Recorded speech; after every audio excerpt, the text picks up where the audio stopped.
everyone, welcome back to another episode of A Second Chance Stories of Young Offenders. I'm Kalista Lynn, here with my co-hosts. Sophia Luisi. And Akshara. Hi, everyone. Today's episode is a special one, focusing on a deeply sensitive and important topic, suicide prevention. That's right, suicide is a crucial issue that affects far too many lives, and we want to approach it with this care and understanding it deserves. But before we dive into the topic, guys, I just want to share a personal connection. So, in my own family, we experienced the devastating loss of a loved one, my uncle, due to suicide. It's an experience that's shaped literally my whole perspective on this issue. Thank you for sharing, Akshara. I'm so sorry to hear that. Your personal connection highlights why advocating for suicide prevention is so crucial. So let's take a deep dive into this important subject and, well, maybe even find a way to bring a little laughter into this heavy topic. Also, just want to say I'm so sorry, but to kick things off, let's look at the scope of the problem. Did you know that suicide is the leading cause of death worldwide? That's right. According to the World Health Organization, over 700,000 people lose their lives to suicide each year. I mean, that's enough to fill a pretty large stadium, and we're talking about lives here. Those stats are insanely sobering, I would say. That's the word. But it's important to remember that behind each number is a person with a story. And hey, if we're in the business of filling stadiums, let's fill them with love and support. Absolutely, and that's why it's crucial to be aware of the warning signs that someone might be struggling. So let's delve into some of those signs, and maybe we can even find some humor in the mix.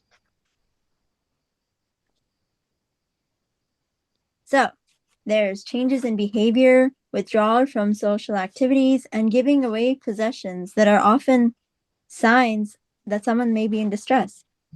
But hey, if someone's giving away their collection of novelty coffee mugs, that could be a sign they're ready to let go of a caffeine addiction. Well, that's one way to look at it, Akshara. And it's not just about recognizing the signs, it's about responding with compassion and support. We all have a role to play in preventing suicide, and maybe a little kindness can go such a long way. Communities can be a powerful source of help and hope. Stories of people coming together to support those in need remind us of the strength of empathy. Plus, who doesn't love a good, heartwarming community story? It's like a warm hug for the soul. That's right, Sophia. And there are crisis helplines like the National Suicide Prevention Lifeline that provide immediate support to those who are struggling. They might not have a hotline for funny cat videos, which I love, but they sure know how to lend an ear. And don't underestimate the impact of simply listening. A heartfelt conversation can be a lifeline for someone in need, and who knows, you might even share a few laughs along the way. So, let's commit to being there for one another and fostering an environment of understanding, support, and maybe even a few well timed jokes. Okay, now let's shift our focus to self care practices. Taking care of our mental and emotional well being is essential, especially during tough times. And hey, if laughter is the best medicine, then we should all prescribe ourselves a daily dose of funny videos. Self care can be a powerful tool in preventing suicide. It's about finding what makes you feel grounded and at peace. And if that involves an occasional treat yourself day with a big bowl of ice cream, well, why not? Well, I find solace in a big bowl of ice cream, but I also find solace in spending time in nature, connecting with the beauty of the world around us. I know it sounds cringy, but you'll never know when you'll spot a squirrel doing stand-up comedy. For me, it's all about laughter. So finding joy in everyday moments can be incredibly healing. And if you can't find a funny cat video, just look in the mirror. You're a walking, talking comedy show. That was perfect timing. And I'm a firm believer in the healing power of a good book and a hot cup of tea. It's like a literary spa day for the soul. I agree. But the important thing is to find what resonates with you and make self-care a regular part of your life.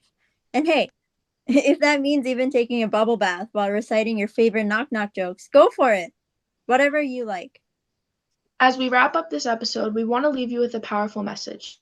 There's always hope, and sometimes hope comes in the form of a well timed, cheesy joke. According to artists, very talented artists, Logic and Alessia Cara, the National Suicide Prevention Lifeline is with the number 1-800-273-8255. and it's available 24/7 for anyone in need of support. And remember, they're not just there for serious conversation, they can handle a good pun too. And remember, we can all make a difference. So let's work together to make every week a reminder of the importance of suicide prevention. And maybe, just maybe, we can sprinkle a little laughter into the mix. Reach out to your loved ones, be kind to yourself, and be part of a compassionate community. If you need a reason to smile, well, laughter is contagious, so let's start an epidemic. Well, we already went through a pandemic, and it's the crucial time for mental health awareness. Thank you guys so much for hanging out with us on this important episode. We hope you found some valuable insights and hopefully a smile or two.